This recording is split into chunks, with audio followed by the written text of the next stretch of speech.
Come with me on a trip from Salt Lake City to Boise, Idaho, and then down to beautiful sunny California in the Pilatus PC-12. So Part 91 world, you just do everything yourself. Honestly, I did that in the 135 world as well, and it's kind of no different. So I have my own personal iPod. I use ForeFlight, and then I use the Pilatus Weight and Balance app for my performance data and my weight and balance. I'm going to go at 22,000 feet. I picked that because ForeFlight will give you suggestions off of fuel burn and current winds. We're already starting to get a little bit of storms en route. We can kind of go around them, it looks like. I may take a little bit more fuel because it's 8:40 in the morning and we already have a cell up to 40,000 feet. So that basically kind of says that it's going to be a little bit of a stormy day. So may have to do some diverting. Fuel planning, 22,000 feet or 24,000 feet will probably be about 600 pounds of fuel for this flight. 8 passengers, 1,600 pounds of fuel.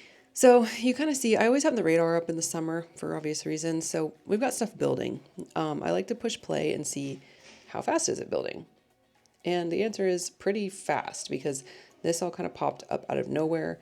This is at 40,000 feet. So that's a pretty significant storm. So what you want to look at is where can I get around that and what would the fuel look like if I did. Next, I go over to my weight and balance app. And again, burning about 500 or 600 pounds of fuel. Takeoff performance, you can just put import weight and winds, outside air temperature, altitude here at Salt Lake, and then it gives you all the data, obviously. So with all the pre-flight planning done, I was out the door. I tried to get to the airplane about an hour before the flight to do all of the external and internal pre-flight. Okay, just got to the plane. I'm gonna start the pre-flight on the inside. I got all the covers off. So basically this starts with turning the standby on, and then we're waiting for screen to load up and show that the ground has loaded. So now that the ground is showing up on the map, we're gonna go and test the EPS for 5 seconds. You wanna make sure that green light stays on. Go the EPS on, and then we're gonna wait for this to show aligning. Okay, so both the batteries are on now. So everything's kind of loading up. We'll just kind of check the fuel order that we put in and make sure that they actually did it. Okay, well they definitely overfueled the airplane. They put way too much fuel on. Okay, so what happened is the FBO put double the fuel order on the airplane. We had to go through the whole Pilatus approved fuel draining process, which was a little bit crazy, but they did a really great job fixing the problem. Honest mistakes happen. And now we picked the flight up on my empty leg from Boise to John Wayne, California. At this point, I was past Reno and starting to get ready to head into the airport and the approach phase. 124.6 plus. 1246. Remaining plus is 1,000. Outsider's 2983, traffic 12 o'clock, 3 miles, off section 10,000 to Skyhawk. 2983, looking for traffic flood.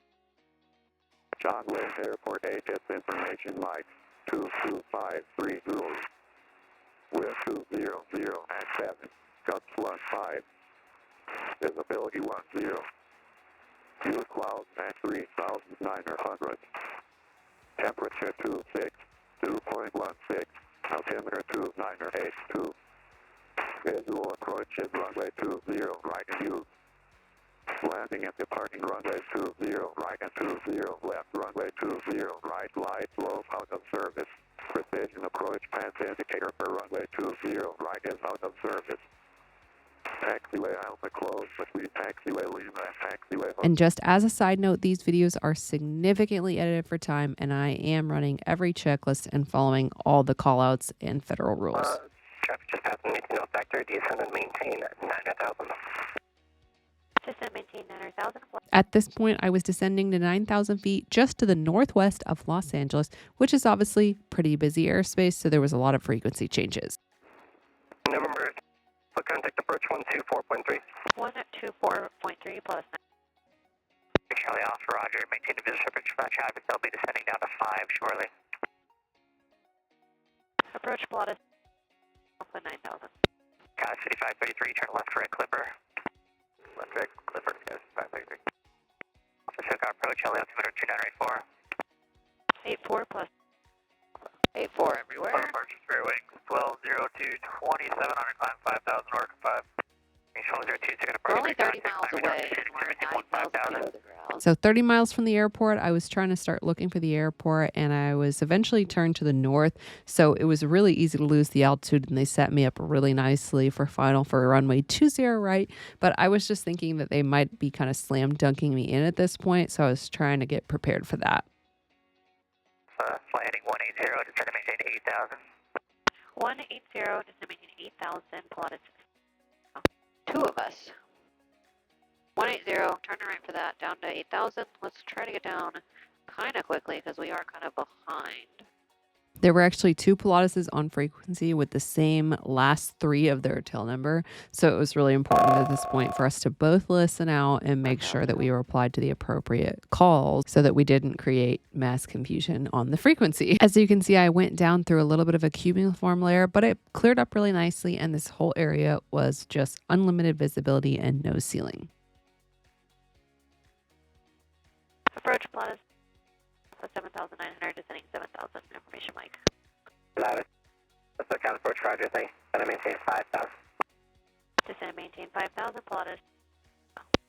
So I'm flying just to the north of a kind of Disney World area here, and then eventually the controllers will kind of take me on an east heading until I can see this traffic that I'm following, which will be in front of me on final into John Wayne Airport. So I was just kind of south of Disneyland at this point. And John Wayne Airport is kind of off of my right wing.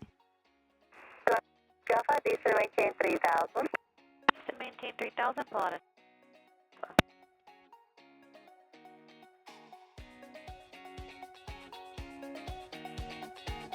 Alpha, do you have the field inside south of the 1 zoom out? Yeah, we have them inside, and we now have traffic inside on final for Pilatus. Roger, follow the Embraer. Be advised they're indicating 150 knots at this time, 5 miles south of you. Follow them, clear visual approach, runway 20 right.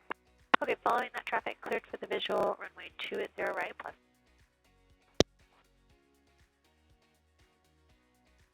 Alright, we're going to start slowing down here. John Wayne Tower, 16.8. Have a good day. 126.8 plus.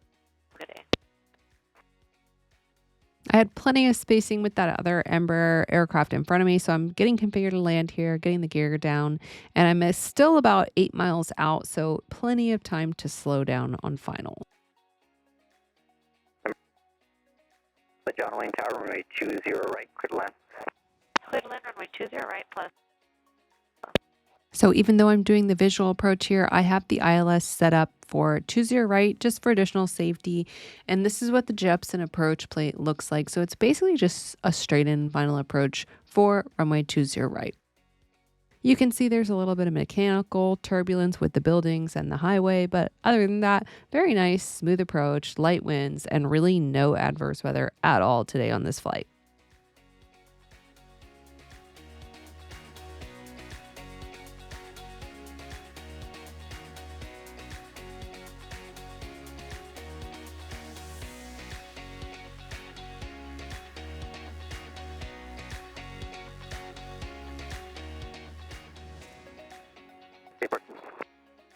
We're going to Clay Lacey. Roger, right there at Juliet, and contact ground 2. Right at Juliet, contact ground. I always try to bring a taxi diagram up, even if it's a short, easy taxi, because we all know it can get confusing, and it's important to be aware of hotspots and things like that along the way. Ground plus. Plus clear 20 right on Juliet, request Clay Lacey. John, taxi there, Bravo to Clay Lacey. Bravo to Clay Lacey, plus.